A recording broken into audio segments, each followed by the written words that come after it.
From the Presidential Palace, Manila, Dateline Malacañang.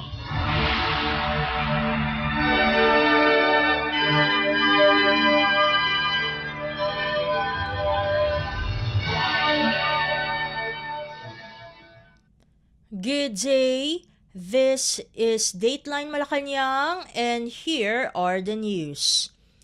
Philippine President Ferdinand R. Marcos Jr. on Wednesday ordered a study to determine how the government can provide seamless electronic visa or e-visa transactions for Indian nationals to help boost the country's tourism industry. During a meeting with the Private Sector Advisory Council Tourism Sector Group or PSAC-TSG in Malacañang, the president said the Philippines has no issues with India, so he believes that the Philippines can integrate with their system. Under the current e-visa system, Indian nationals are still required to make a personal appearance before the Philippine Embassy in New Delhi, reducing the efficiency of the Philippine e-visa system. LT Group President and Chief Executive Officer or CEO Lucio Tan, a member of the PSAC-TSG, said e-visa processing for Indian tourists takes around a month, making the Philippines less appealing as their destination. Tan recommended to the chief executive to engage in a third-party service provider that will establish, run, and maintain the e-visa system under the guidance of the relevant government agencies. According to Tan, this will ensure the program is consistently monitored and that any challenges in the process and the system will be immediately addressed. He added that this will likewise streamline the application process and thus generate more applications due to the expedited process. Currently, the e-visa system for Indian nationals is in beta testing, piloted only for walk-in clients of the Philippine Embassy in New Delhi. According to data provided by the PSAC-TSG, Indian nationals frequently visit the Philippines and spend an average of 8 nights, spending $100 per person a day.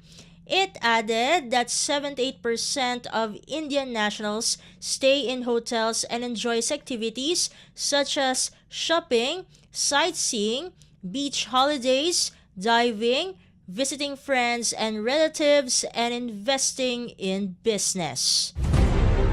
Dateline Malacañang. Meanwhile, the administration of Philippine President Ferdinand R. Marcos Jr. is focused on simplifying the access of Filipinos to medicine. This is apart from the government's initiatives on providing medical services, especially in hard-to-reach areas. In a pre-State of the Nation address or SONA briefing, Department of Health or DOH Secretary Teodoro Herbosa said the approval for the application for generic medicines has been simplified by the Food and Drug Administration or FDA. In this way, Herbosa added more medicines with Certificate of Product Registration or CPR will be introduced in the market, which in turn will lower its prices. President Marcos had issued a directive earlier to create a pharma zone at the Philippine Economic Zone Authority or PEZA. Manufacturing plants for medicines were established at PEZA zones, where the regulatory body will also be placed to attract pharmaceutical companies to produce medicine in the Philippines. According to Secretary Herbosa, prices of medicines will significantly decrease if these were produced in the country, as importation fees by traders will be eliminated. Among the medicines that will be produced in the country are tuberculosis or TB medicines, which Herbosa said the DOH will provide to TB patients. Dateline Malacañang. other news stories, preparations for Philippine President Ferdinand R. Marcos Jr.'s Third State of the Nation Address or SONA at the Batasang Pambansa on July 22nd is almost complete. House Committee on Accounts Chair and Tingog Party List Representative Yeda Marie Romualdez personally inspected the preparations in Congress from the holding room, which will be used by the President, up to the plenary and even the function room that will be used by visitors. Among the changes in the building is the placement of air-conditioned units at the lobby of the North and South Wing. During the third interagency meeting held at the Heroes Hall of Malacañang last Tuesday, House Secretary General Reginald Velasco said the House of Representatives is ready for the SONA. The final meeting on the SONA preparation will be held on July 15th, while the Batasan complex will be on lockdown on July 19th. The Philippine National Police, meanwhile, reported it plans to deploy 22,000 policemen in various areas in Metro Manila and nearby surrounding areas for the event. The next session of the 19th Congress will open in the morning of July 22nd. In the afternoon, the Chief Executive will deliver his third SONA before a joint session of Congress at the Batasang Pambansa Complex in Quezon City. Dateline Malacañang. Meanwhile, the Philippine Department of Foreign Affairs or DFA said the Philippines and the United States are committed to strengthening ties for regional peace and development. At the U.S. Independence Day reception in Taguig City on July 2nd, DFA Undersecretary Maria Teresa Lazaro cited the significant progress the Philippines and the U.S. cooperation have achieved in the past 2 years. Undersecretary Lazaro said the increasing frequency and scope of engagement signaled the Philippines' unwavering commitment to harnessing partnership for peace and development, not only within the country's neighboring countries, but also in the broader region.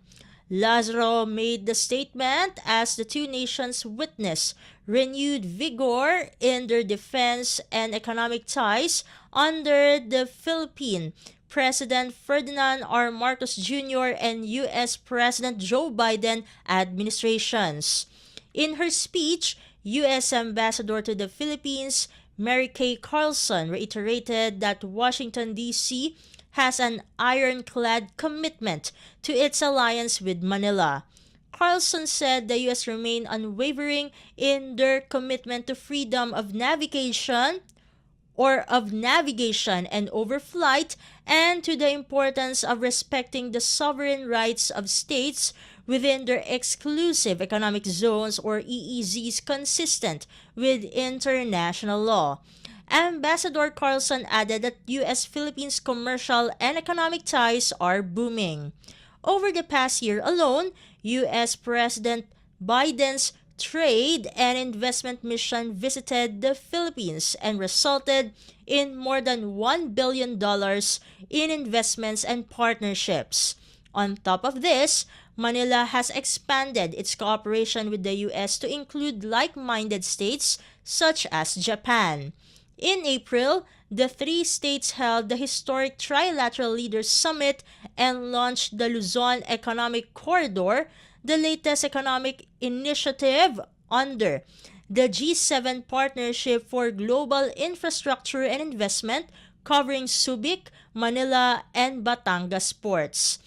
In the coming months, the U.S. and the Philippines are also set to convene the 2+2 Defense and Foreign Affairs Ministerial Meeting. Dateline Malacañang.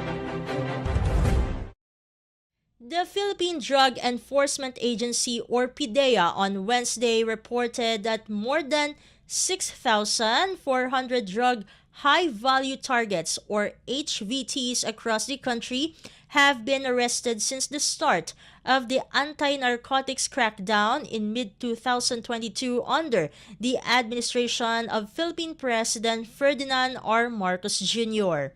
Based on PIDEA's latest figures of the anti-drug campaign, a total of 6,413 HVTs were arrested from the 1st of July 2022 to the 31st of May 2024. Authorities also arrested 97,445 suspects in 71,591 operations and dismantled a total of 1,021 drug dens and 1 shabu laboratory over the same period. These operations resulted in the seizure of 44.69 billion pesos worth of illegal drugs, which include 5,813.77 kilograms of shabu, 74.6 kilograms of cocaine, 96,550 pieces of ecstasy tablets, and 3,907.17 kilograms of marijuana. Meanwhile, PIDEA noted that 28,825 out of 42,000 barangays or villages in the country have been declared drug-cleared, while authorities are clearing 6,691 more. It said these barangays had reached a drug-cleared status after the issuance of a certification by members of the Oversight Committee on the Barangay Drug Clearing Program. Dateline Malacañang. Meanwhile, the Philippine Department of Migrant Workers or DMW said 5 overseas Filipino workers or OFWs from violence-stricken Haiti safely returned to the country on Tuesday evening. The DMW said this is the first batch of OFW repatriates from Haiti amid the worsening situation that has led to thousands of casualties and displaced people.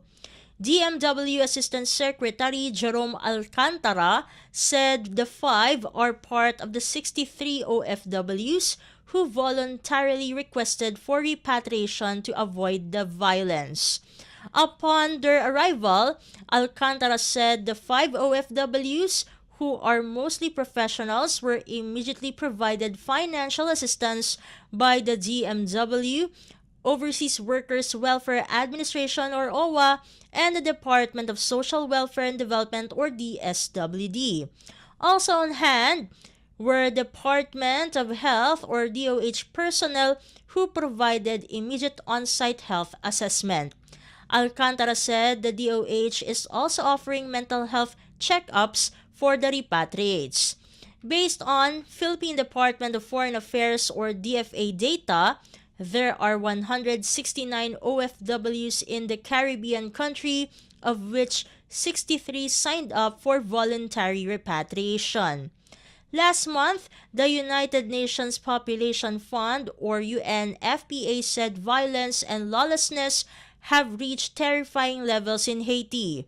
It said Haiti's hunger crisis is escalating rapidly with nearly 5 million people or almost half of the country's population facing acute food insecurity. In March, DFA Secretary Enrique Manalo approved the recommendation to declare Alert Level 3 or the voluntary repatriation for Filipinos in Haiti. On June 10th, the DMW announced a suspension of processing and deployment of both new hires and returning OFWs to Haiti.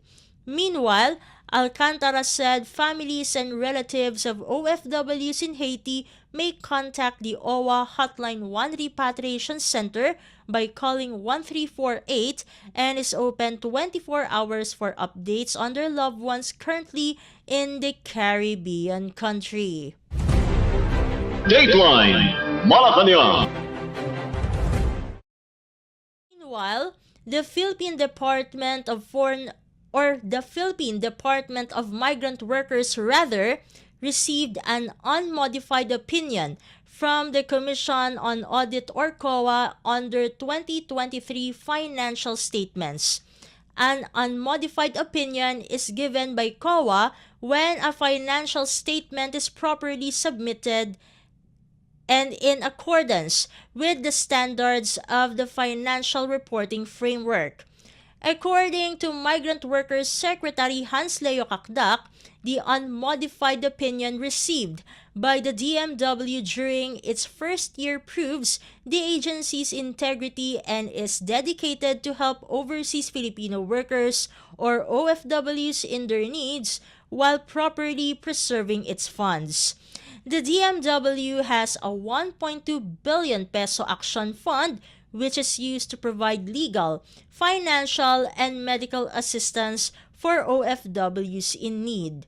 The agency also leads the National Reintegration Program that offers programs for returning OFWs, including livelihood, training, and skills development. Dateline Malacañang. In other news stories, Philippine Navy spokesperson for the West Philippine Sea, Rear Admiral Roy Vincent Trinidad on Wednesday confirmed that the so-called monster ship of the Chinese Coast Guard passed through the vicinity of Ayungin Shoal on Tuesday. According to Trinidad, the Armed Forces of the Philippines or AFP is tracking the movements of the largest ship of the Chinese Coast Guard and the general picture of the number of forces of the People's Liberation Army Navy or Army Navy or PLAN and the Chinese Maritime Militia at the West Philippine Sea. Trinidad said on their latest report on Tuesday, the said monster ship is stationed at Mischief Reef where China is building a naval base. Trinidad explained that Mischief Reef serves like a dock for Chinese ships, so it is expected that they return to the area once they finish their patrols. He added that this is a normal pattern for Chinese forces in the West Philippine Sea and the AFP does not see this movement as different or alarming. Dateline Malacañang. Meanwhile, volcanic earthquakes recorded at the Philippines' Mount Canlaon in Negros Island has reached 90 during the past 24 hours. According to a bulletin released by the Philippine Institute of Volcanology and Seismology or PHIVOLCS on Wednesday, the quakes happened from 3 o'clock on Tuesday after up to 12 noon on Wednesday. Most of the quakes were from a depth of 20 kilometers southeast of the volcano, including 5 volcano-tectonic that caused rock fracturing and 86 weak low-frequency quakes indicating the movement of volcanic fluid. Meanwhile, Mount Canlaon continues to eject volcanic sulfur dioxide from its summit crater and reached 5,083 tons on Wednesday. PHIVOLCS warned that Alert Level 2 remains hosted over Canlaon volcano. The public is advised to refrain from entering the 4-kilometer radius permanent danger zone surrounding the summit crater of the volcano. Dateline Malacañang. Before we conclude our program, Radyo Pilipinas World Service of the Presidential Broadcast Service is heard over the following shortwave frequencies: 15.640 MHz, 17.820 MHz, and 12.010 MHz. You can also visit our Facebook page and YouTube channel at Radyo Pilipinas World Service.